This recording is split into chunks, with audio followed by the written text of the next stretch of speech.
એક મેકાટ્રોનિક્સનો એક આઈપીઓ આપણે આવતા જોઈ રહ્યા છીએ, જે 4th માર્ચે ખુલશે. પણ એનો મેનેજમેન્ટ આપણી સાથે જોડાઈ રહ્યું છે. પણ એની સાથે વાતચીત કરતાં પહેલાં આપણે એક અહીંયા નજર કરી લઈએ આઈપીઓની પ્રાઇસ બેન્ડ પર. 1287થી 1352 પ્રતિ શેરની પ્રાઇસ બેન્ડ છે. બુક વેલ્થ સાઇઝ છે 1087.45 કરોડની. 4th માર્ચ 4th માર્ચે ખુલશે અને 6 માર્ચ સુધી તમે અહીંયા નિવેશ કરી શકશો. સાથે જ આખો એન્ટાયરલી જે આઈપીઓ છે ઓએફએસ છે, ઓફર ફોર સેલ છે, એટલે જે ઇન્વેસ્ટર પૈસા પાછા લઈ જશે. હવે કંપની વિશે, ઓટોટેક સેગમેન્ટની આ કંપની છે જેમાં કાર્યરત છે. આ બિઝનેસ ઓટોમેટિવ અને જનરેટર સેગમેન્ટ માટે મેન્યુફેક્ચરિંગ કરે છે અને કંટ્રોલ ઇન્સેન્ટિવ પ્રોડક્ટનું મેન્યુફેક્ચરિંગ કરે છે. ભારત, યુએસએ, યુરોપમાં ઓઈએમ્સને સપ્લાય પણ કરે છે અને તેના એડવાન્સ પ્રોડક્ટ્સથી ઇલેક્ટ્રિફિકેશન વધારવામાં એક મદદ પણ મળે છે. એટલે કે ઓટોટેક કંપની છે આ. પણ વધારે વાતચીત કરીશું મેકાટ્રોનિક્સના લિમિટેડના मैनेजिंग डायरेक्टर शशिकांत सुब्रमण्यम आपकी साथ जोड़ाए गया है. सर, बहुत स्वागत है आपका CNBC बाजार में.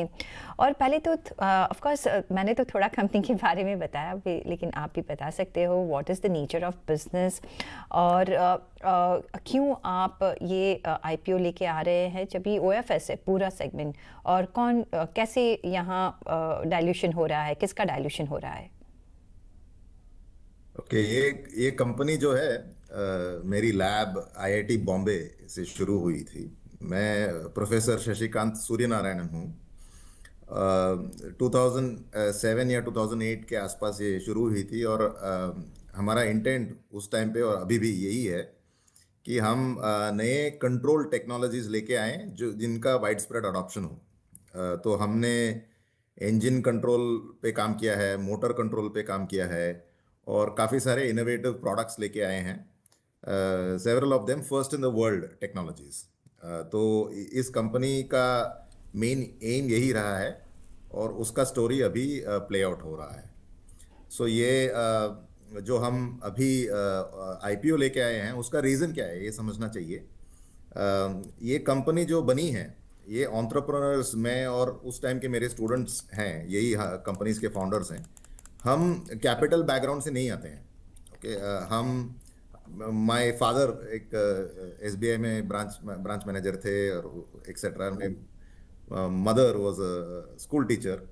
तो बैकग्राउंड कैपिटल का बैकग्राउंड नहीं रहता है, पर टेक्निकल टैलेंट है. एंड ऐसे फाउंडर्स जो हेवीली आर&डी कंपनी को स्थापित करते हैं उनको फाइनेंशियल इन्वेस्टर्स के साथ पार्टनर करना पड़ता है क्योंकि कैपिटल की ज़रूरत पड़ती है, स्पेशली अर्ली ऑन. तो एक बार आपने कैपिटल किसी से ले लिया तो उसका 3 ही एंड होता है. एक, आपकी कंपनी फट हो गई कि आपके प्लान्स ठीक से चले नहीं. दूसरी हो सकती है कि आपकी कंपनी चली है पर उतनी अच्छी चली नहीं है, मे बी बिगर कंपनी आपको अक्वायर कर लेता है. और तीसरा श्रेय रहता है कि आप इतने सक्सेसफुल हो गए हो कि आप इंडिपेंडेंटली आप 2-3 डेकेड के लिए आप कंपनी को आगे लेके जा सकते हो. उस श्रेय पे आप पहुंच गए हो तो आईपीओ एक ही एग्जिट पाथ रहता है कंपनी के फाइनेंशियल इन्वेस्टर्स के लिए. तो ये तो कभी तो करना ही था क्योंकि at some point of time 17 years of history हमारा रह चुका है इन्वेस्टर्स के साथ ऑलरेडी. तो कंपनी आईपीओ कभी तो करेगी. नाउ वाई ओएफएस, उसका मेन रीज़न ये है कि कंपनी को अभी पैसा नहीं चाहिए. It's a healthily profitable company. 20% EBITDA margins बनाती है. ये सब आरएचपी में लिखा है. तो एंड उसके कैपेक्स और वर्किंग कैपिटल इंक्रीज के लिए जो भी पैसा लगता है वो हमारे इंटरनल अक्रूवल्स, हमारे एबिटा से भी ईजिली आ सकता है. तो हमें नहीं लग रहा है कि अगले 3-4 साल के लिए हमें प्राइमरी इक्विटी कैपिटल लेना है. और अगर कंपनी को प्राइमरी इक्विटी कैपिटल की ज़रूरत नहीं है तो क्यों डाइल्यूट करेंगे हम. तो इस कारण हमारे ऑफर में सिर्फ ऑफर फॉर सेल है. जो इन्वेस्टर्स पास्ट में थे और जो कंपनी में हैं, उनके पार्ट ऑफ देयर स्टॉक वो ऑफलोड कर रहे हैं, उसी से बुक का साइज बन रहा है. सर आपकी स्टोरी तो एक हिंदी मूवी जैसी है, मूवी बनना चाहिए, हमने ऐसे सब देखा है। बनना चाहिए, क्या करें, हाँ अभी जी। किसी को पता नहीं है। Very inspiring.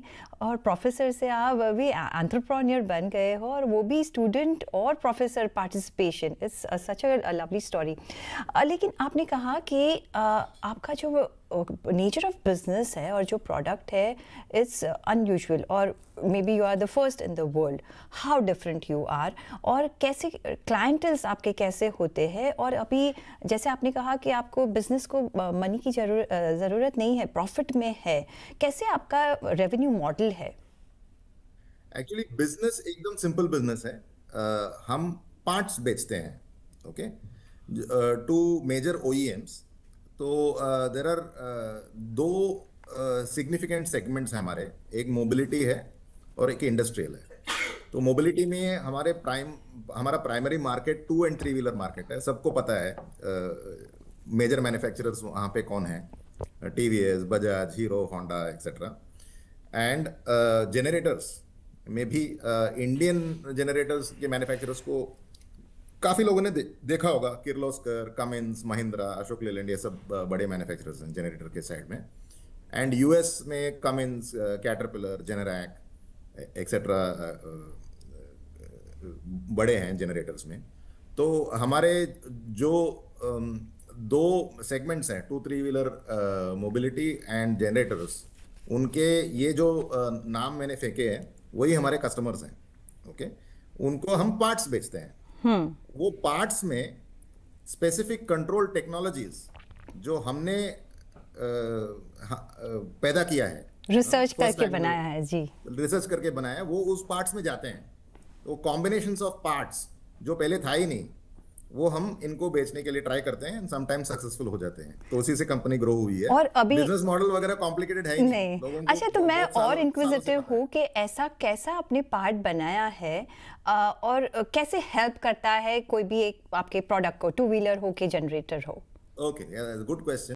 तो एक टेक्नोलॉजी जो हमने लेके आई है, उसको हम बोलते हैं सेंसरलेस आईएसजी, ओके। वो एक मोटर कंट्रोल टेक्नोलॉजी है, सेंसरलेस कम्यूटेशन बोला जाता है वो टेक्नोलॉजी को, जिसमें एक सालों से एक प्रॉब्लम है, टेक्निकल प्रॉब्लम है, जो अभी तक सॉल्व नहीं हुआ है दुनिया में, ओके।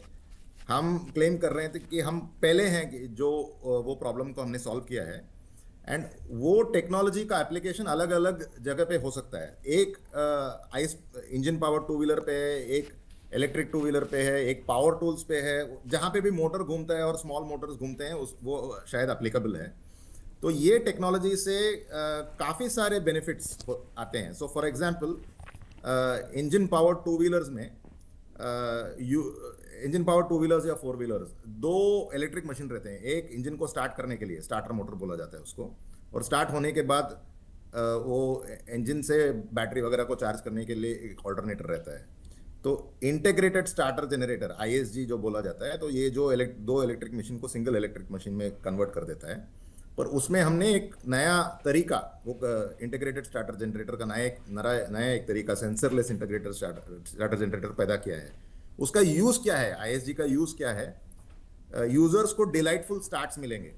डिलाइटफुल स्टार्ट्स, आपको पता भी नहीं चलेगा कि गाड़ी चालू हो गई है। राइट। ऐसे काफी सारे थाउजेंड्स ऑफ वीडियोस हैं अभी यूट्यूब में, हमारे थ्रू नहीं, यूजर्स के through. Then another benefit of this technology is that users को एक एक्सेलरेशन बूस्ट मिलता है, ओके। माने गाड़ी चलाते समय आपको किसी को स्लाइटली ओवरटेक करना हो, तो आप ऐसे करते हो, रिस्पॉन्ड करता है। राइट। तो ये क्यों है? क्योंकि इंजन के अलावा एक और मोटर को अभी हम घुमा सकते हैं। It is not only the engine that is providing torque, motor भी अभी टॉर्क प्रोवाइड कर रहा है। तो ये यूजर के बेनिफिट्स है। एंड देन ओईएम को भी बेनिफिट है, क्योंकि 7 पार्ट निकाल के हमने उसको एक पार्ट में कन्वर्ट कर दिया, दैट इज हमारे ईसीयू जो हम बेचते हैं उनको। तो there are various benefits for different stakeholders. तो यूजर्स को भी अच्छा लगता है, ओईएम्स को भी अच्छा लगता है, एंड इसीलिए हमें धंधा भी मिलता है, और हम भी ग्रो होते हैं। एब्सोल्युटली। तो वेरियस पार्ट्स है, वेरियस एप्लीकेशन भी आगे जाके आपको मिलेंगे। अभी आप जनरेटर और टू व्हीलर्स में है, लेकिन आई एम श्योर कि इसका स्कोप बहुत बड़ा है। अभी थोड़ा नंबर्स के बारे में बात कर ले, क्योंकि कैसे आप देख रहे हो रेवेन्यू आगे जाते कैसे बढ़ सकता है, और आपका डोमेस्टिक जोग्राफिकल कैसा एक्सपेंशन, सिर्फ इंडिया में आप एक्सपोर्ट भी करते हो, आपकी टेक्नोलॉजी कैसे है, कितना स्कोप है, और आगे आप कैसे काम करना चाहोगे यहाँ? ओके, फर्स्ट हमें नंबर्स को थोड़ा रजिस्टर करना चाहिए। ये सब हमारे आरएचपी में है, पर मैं आपको संक्षिप्त रूप में अभी बता देता हूँ। 9 मंथ FY26 माने April 1 2025 से लेके December 31 2025 तक हमारा रेवेन्यू 770 करोड़ है। ओके, एंड हम उस रेवेन्यू के ऊपर हमारा एबिटा माने earnings before interest tax depreciation amortisation, वो 161 करोड़ है। एंड उस 770 करोड़ के ऊपर हमारा profit after tax about 72 crore है।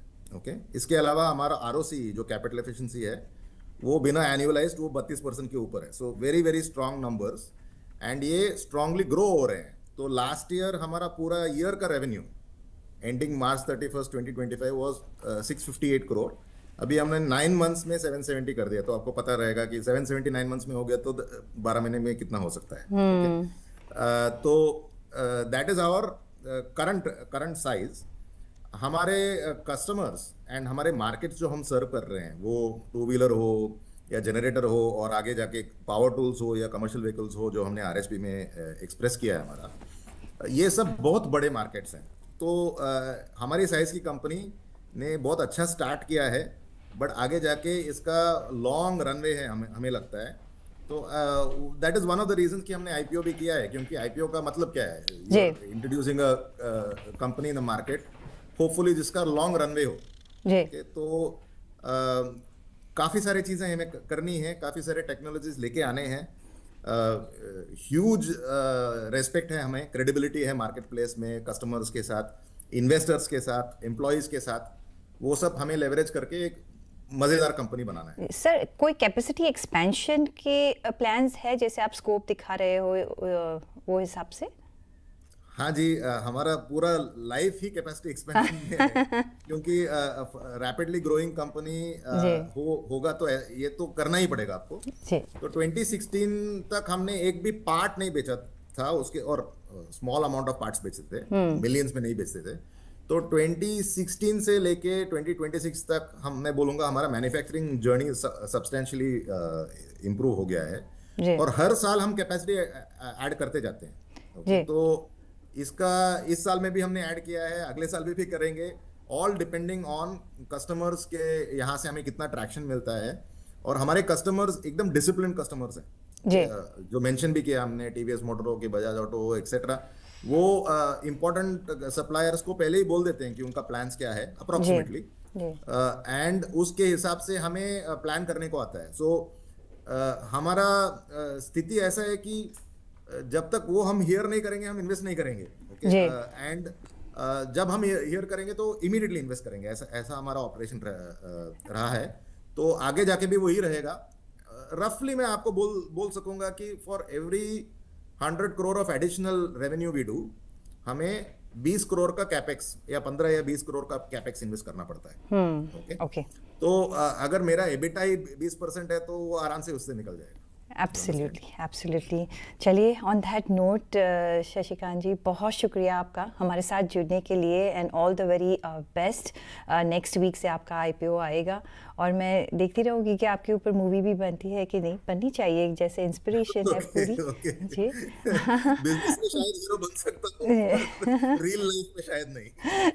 धन्यवाद। Thank you so much, and all the very best. हाँ, तो